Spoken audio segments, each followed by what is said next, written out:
If the corporations, central banks, and biased media are the biggest problem, who owns them? Israel came into existence in 1948. Do you know how? It goes back to World War I, when the British were in desperate need for funds, and they didn't have the public support for an all-out war, because the people were tired of war. The people understand what war means. Do you? You do. Except we are using two very different lenses to see the world. We use one of unity and preservation, and you choose conquest and domination. As a result, our parasite was born. World War I was about destroying what was left of the Holy Roman Empire and splintering Islamic Ottoman control of the Middle East. Walter Rothschild, who set up the central banks in Europe, saw this as a great opportunity. He promised funding to the British in World War I, on top of guaranteeing bringing the US into the war. The requirement for this was the securement of land in the Middle East for Israel, from what would eventually be made into the Palestine Mandate in 1923. During World War I, the British conquered Jerusalem on December 9, 1917, bringing it under British control.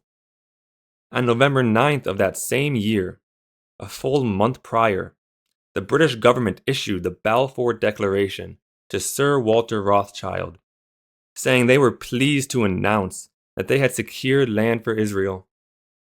In 1917, before World War I ended, 5 years before the Palestine Mandate, and 31 years before Israel was officially established. The issue was that the British had made an alliance with the Arab uprising to overthrow the Ottomans, but the British reneged on their agreement in favor of the debt they owed to the central banks, and specifically Walter Rothschild.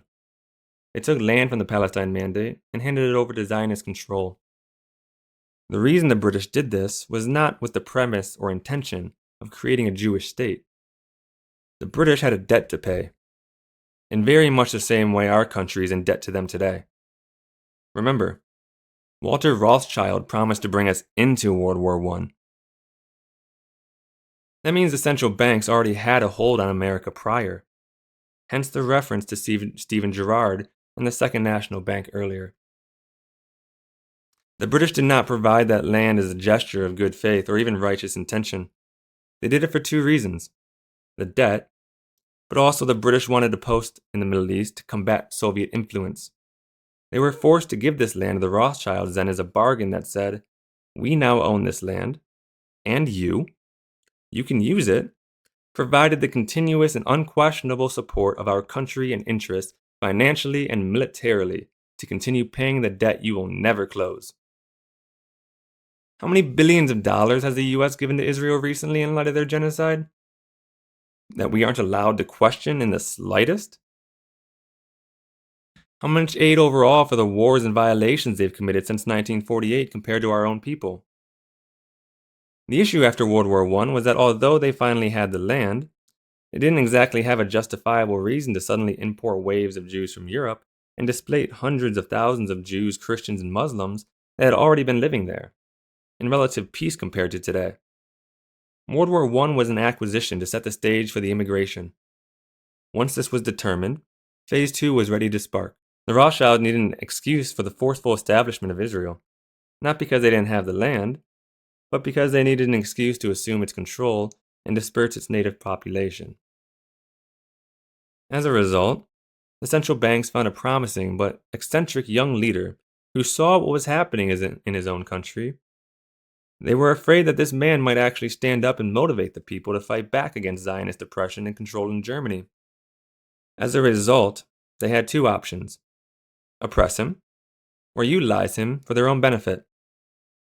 An enemy made a friend is far more useful, and none the wiser. So they pushed him to power as a way to control the uprising that was happening in Germany at the time of Zionist influence and manipulation of their media and politics. They used this man to target traditional ethnic Jews while sparing the Eastern European ones, hence targeting dark hair, dark skin, and dark eyes, while promoting the blonde hair, blue-eyed variations of the traditional European race. That man was Adolf Hitler. Although not wrong with his premise and analysis of the situation, He was twisted and manipulated in his methods of approach to remedy them. He almost did, though. He knew the Zionists wanted their own state. In June of 1940, they put together the Madagascar Plan to make an agreement with the Zionists that if they left Germany alone, they would give them the island of Madagascar and help them maintain independence. However, the Germans didn't know that they already had an agreement with the British to secure land in Palestine. The British would then prevent the Madagascar Plan from ever happening because of a naval blockade. As a result, Hitler failed to save Germany, and the central bank succeeded in an ethnic cleansing of Orthodox Jews as outrage to justify the establishment of Israel for Eastern European ones. You may gasp at that assertion. However, what would you say if I told you that JFK, when he was actually 28, visited the German dictator's Bavarian mountain retreat in 1945 and said, "Hitler will emerge from the hatred that surrounds him now as one of the most significant figures who ever lived. He had the stuff of which legends are made." You are then forced to ask, why did JFK dare say something that today would have gotten him ridiculed and ostracized by our society after the Holocaust began in 1933, a full 12 years prior to JFK visiting Germany? Why was Hitler trying to find solutions that didn't involve massacre as late as 1940? At the very least, it leads you to believe that what we are told about history is not entirely accurate. That, or you today, with no first-hand knowledge or experience, are more informed than JFK was with his. So what is the truth then? For the sake of time and the fact I must return to our original premise, we will not delve into it further in this letter. But the important points have been made. The issue lies with Israel, in terms of who owns them, and the central banks. What I will say in ending this tangent is this.